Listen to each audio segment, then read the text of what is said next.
नमस्कार, मैं डॉक्टर श्रुति टंडन, सहायक आचार्य, समाजशास्त्र विभाग, राजकीय मीरा कन्या महाविद्यालय उदयपुर से आज इस वीडियो में आपसे इमाइल दुर्खीम द्वारा दिए गए आत्महत्या के सिद्धांत के बारे में चर्चा करूंगी। यह टॉपिक बीए थर्ड ईयर के फर्स्ट पेपर से संबंधित है और इमाइल दुर्खीम प्रमुख सामाजिक विचारकों में जाने जाते हैं।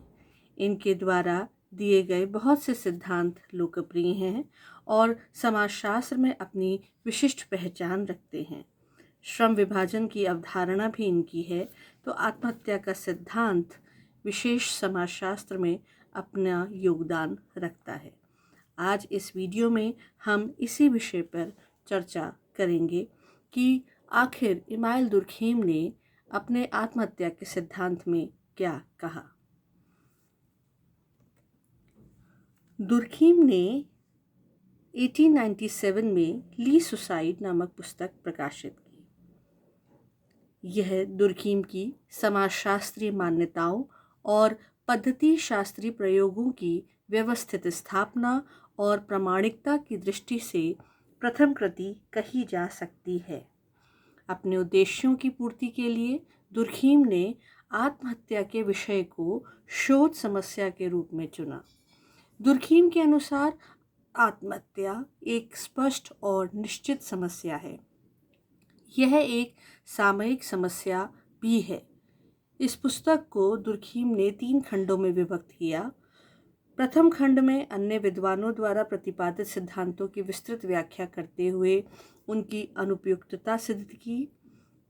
दूसरे खंड में सामाजिक कारकों की व्याख्या के रूप में दुर्खीम ने आत्महत्या के 3 प्रकारों अहमवादी आत्महत्या, परार्थवादी आत्महत्या और आदर्शहीन आत्महत्या, जिसके बारे में हम आगे विस्तार से पढ़ेंगे, उसकी विवेचना की। और तीसरे खंड में आत्महत्या की सामाजिक प्रकृति को स्पष्ट किया और आत्महत्या के समूहवादी सिद्धांत की स्थापना करने का प्रयास किया। इस प्रकार से इस सिद्धांत के लिए उन्होंने विस्तार से अध्ययन किया। दुर्खीम के अनुसार आत्महत्या सामान्य बोलचाल का शब्द है, अतः सामान्य लोग इसका अर्थ जानते हैं, किंतु उनका कहना यह भी था कि आत्महत्या का वैज्ञानिक अध्ययन करने के लिए यह आवश्यक है कि उसे इस प्रकार परिभाषित किया जाए ताकि उसका वैज्ञानिक अध्ययन संभव हो सके। और इस दृष्टिकोण से उन्होंने आत्महत्या के अपने प्रथम सूत्र को रखते हुए कहा है कि आत्महत्या शब्द का प्रयोग ऐसी किसी भी मृत्यु के लिए किया जा सकता है जो कि स्वयं मृतक के द्वारा किए गए किसी सकारात्मक या नकारात्मक कार्य का प्रत्यक्ष या अप्रत्यक्ष प्रमाण या परिणाम है। ध्यान दीजिए, आत्महत्या शब्द का प्रयोग ऐसी किसी भी मृत्यु के लिए किया जा सकता है जो कि स्वयं मृतक के द्वारा किए गए किसी सकारात्मक या नकारात्मक कार्य का प्रत्यक्ष या अप्रत्यक्ष परिणाम है। दुर्खीम स्वयं कहते हैं कि ये परिभाषा पूर्ण नहीं है, क्योंकि इससे 2 प्रकार की मृत्युओं के बीच में अंतर नहीं किया जा सकता है। इसीलिए उन्होंने आत्महत्या को इन शब्दों में परिभाषित किया कि आत्महत्या शब्द का प्रयोग उन सभी मृत्युओं के लिए किया जाता है जो कि स्वयं मृत व्यक्ति के किसी सकारात्मक या नकारात्मक ऐसे कार्य के प्रत्यक्ष या अप्रत्यक्ष परिणाम होते हैं जिनके की संबंध में वह जानता है कि वह इसी परिणाम यानी मृत्यु को उत्पन्न करेगा। उनके अनुसार यह एक सामाजिक तथ्य है और इसका कारण सामाजिक पर्यावरण में ही होता है। यह उनकी दृढ़ मान्यता रही है। दुर्खीम ने आत्महत्या से संबंधित विषय वस्तु को 3 भागों में विभाजित किया है। पहली, आत्महत्या की घटना आंशिक सामाजिक कारकों पर निर्भर है या पूर्णतया सामाजिक कारकों पर। दुर्खीम के अनुसार आंशिक सामाजिक कारकों का महत्व बिल्कुल नहीं है या बहुत कम है। इसके पश्चात आत्महत्या के सामाजिक कारकों की विवेचना की जाती है और यह ज्ञात किया जाता है कि यह कारक अपना प्रभाव किस रूप में डालते हैं और व्यक्तियों द्वारा की गई आत्महत्याओं से उनका क्या संबंध है। और तीसरा, आत्महत्या के सामाजिक तत्व कौन कौन से हैं और उनका सामाजिक तथ्य से क्या संबंध है। इस प्रकार दुर्खीम ने आत्महत्या के अध्ययन में आत्महत्या से संबंधित अनेक स्वीकृत सिद्धांतों को अस्वीकार किया और पुस्तक के प्रथम खंड में आत्महत्या की अवधारणा की विवेचना, प्रकृति और अध्ययन वस्तु को प्रस्तुत किया। वास्तव में आत्महत्या सामूहिक कारकों का परिणाम है। सामान्यतः व्यक्ति आत्महत्या तब करता है जबकि समाज या समूह का एक अस्वस्थ दबाव व्यक्ति पर पड़ता है, जिनके कारण उसके मन में आत्महत्या करने के अनुकूल भावनाओं और विचारों की उत्पत्ति होती है। इसीलिए सामूहिक दबाव या प्रभाव जिस प्रकार व्यक्ति को जीने के लिए प्रेरित करता है, उसी प्रकार मरने के लिए भी प्रेरित करता है। इस प्रकार के विचार इमाइल दुर्खीम ने रखे।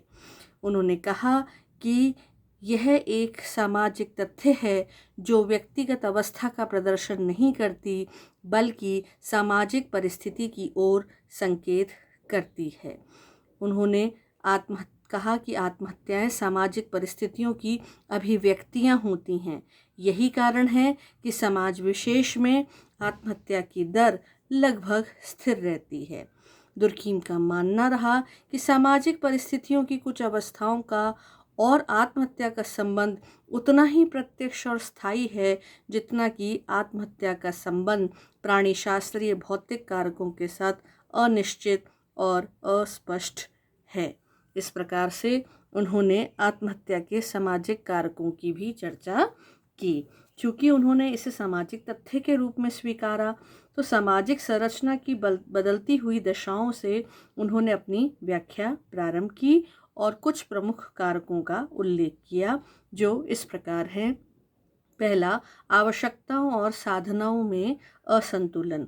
दुर्खीम ने व्यक्ति की आवश्यकताओं और उनकी पूर्ति के साधनों के बारे में जो धारणा व्यक्त की, उनके अनुसार सुखी जीवन के लिए साधनों और आवश्यकताओं के बीच संतुलन होना ज़रूरी है, और जब ये नहीं होता है तो व्यक्ति की आवश्यकताएं बढ़ जाती हैं, और जब आवश्यकताओं और साधनों में असंतुलन होगा तो आत्महत्या की स्थिति निर्मित हो जाती है। दुर्खीम ने असंतोष को भी आत्महत्या का सामाजिक कारक माना। उनके अनुसार मनुष्य का कोई भी कार्य उद्देश्य रहित नहीं होता, किंतु जब वह उद्देश्य की प्राप्ति नहीं कर पाता तो उसके सामाजिक जीवन में असंतोष की भावना बढ़ती है और वह हीन भावना का शिकार होकर इस ओर प्रेरित होता है। उन्होंने कहा कि सामाजिक परिवर्तन भी इसका कारण बनता है, क्योंकि दुर्खीम के अनुसार मनुष्य भौतिक नियंत्रण की अपेक्षा नैतिक नियंत्रण को अपनाता है और नैतिक चेतना से नियंत्रित होता है, किंतु जब समाज में होने वाले परिवर्तनों के साथ सामंजस्य करने में असमर्थ होता है तो वह इस ओर अग्रसर होता है। समाज में होने वाले परिवर्तनों के कारण उन्होंने कहा कि मूल्यों में भी संघर्ष देखने को मिलता है और व्यक्ति अपने उद्देश्य को प्राप्त नहीं कर पाता। इच्छाओं पर कम नियंत्रण और नियमहीनता की दशा उद्दीप्त होती है, जो आत्महत्या की ओर व्यक्ति को प्रेरित करती है। दुर्खीम ने आदर्शहीनता को आत्महत्या को प्रेरित करने वाला महत्वपूर्ण कारक माना है। आत्महत्या की संख्या में वृद्धि संपन्नता की स्थिति में होती है। निर्धनता की स्थिति में आत्महत्या की स्थिति पर नियंत्रण रहता है। यही कारण है कि आधुनिक नगरीय समाजों की अपेक्षा आदिम समाजों में आत्महत्या की संख्या कम होती है। यह भी इनका मानना था। इस प्रकार से उनका कहना है कि आत्महत्या पर सामूहिक दबाव होता है, जो कि दो प्रकार का होता है, स्वस्थ और अस्वस्थ। इस प्रकार से दुर्खीम ने यह प्रयास किया कि वह वैज्ञानिक दृष्टिकोण से आत्महत्या के सिद्धांत को स्पष्ट करें और उनके कुछ आंकड़े जो उनके द्वारा दिए गए थे, जिनके आधार पर विश्लेषण करते हुए उन्होंने निष्कर्ष दिए, तो उनका ये मानना था कि आत्महत्या की दर प्रतिवर्ष एक समान रहती है। सर्दियों की तुलना में गर्मियों में आत्महत्याएं अधिक होती हैं। कम आयु वालों की अपेक्षा अधिक आयु वालों में आत्महत्या की दर अधिक पाई जाती है। गांवों की तुलना में नगरों में अधिक आत्महत्याएं होती हैं। सैनिक लोग आम जनता की अपेक्षा अधिक आत्महत्याएं करते हैं। अविवाहित, विवाह विच्छेद द्वारा पृथक ऐसे लोगों में आत्महत्या की दर अधिक पाई जाती है। इस प्रकार के कुछ आंकड़े उनके द्वारा निष्कर्ष रूप में दिए गए। और अब हम चर्चा करते हैं आत्महत्या के 3 प्रमुख प्रकारों के बारे में जो कि इन्होंने सुझाए। पहला है अहमवादी आत्महत्या। इस प्रकार की आत्महत्या का अर्थ यह है कि जब व्यक्ति अपने समुदाय से स्वयं को बिल्कुल पृथक महसूस करने लगता है, तब उस समुदाय से उसके सभी सामाजिक संबंध समाप्त हो जाते हैं और इस स्थिति में व्यक्ति सामाजिक दृष्टि से गहरी निराशा का अनुभव करने लगता है। उसकी दृष्टि से सभी व्यक्ति निजी स्वार्थों से जुड़े होते हैं और कोई किसी की परवाह नहीं करता। वह इस अपमानित स्थिति में अहम की रक्षा करने के लिए आत्महत्या का मार्ग अपना लेता है। यह थी इस अपमानजनक परिस्थिति से अहम की रक्षा करने वाली अहमवादी आत्महत्या जो कि दुर्खीम ने स्पष्ट करी। परार्थवादी अहम आत्महत्या का तात्पर्य है अपने समूह के हित की भलाई के लिए अपना जीवन परित्याग कर देना।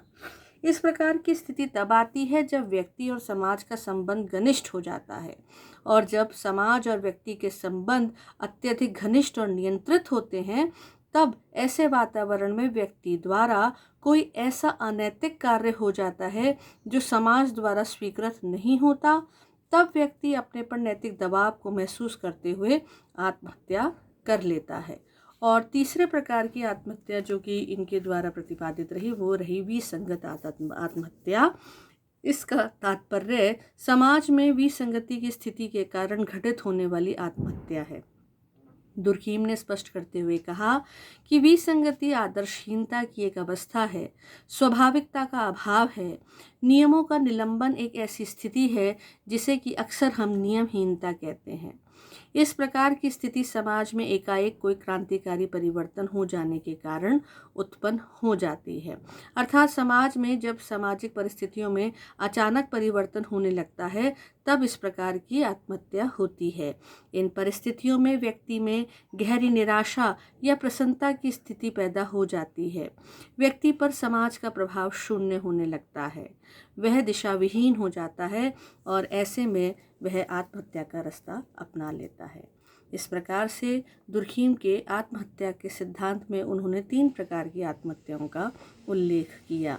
हालांकि इसकी आलोचना भी हुई क्योंकि कई प्रकार से इसे नहीं स्वीकारा गया, जैसे कि आत्महत्या पर यह कहना कि इसका प्रमुख कारण सामाजिक ही है, यह कथन अतिशयोक्तिपूर्ण स्वीकारा गया।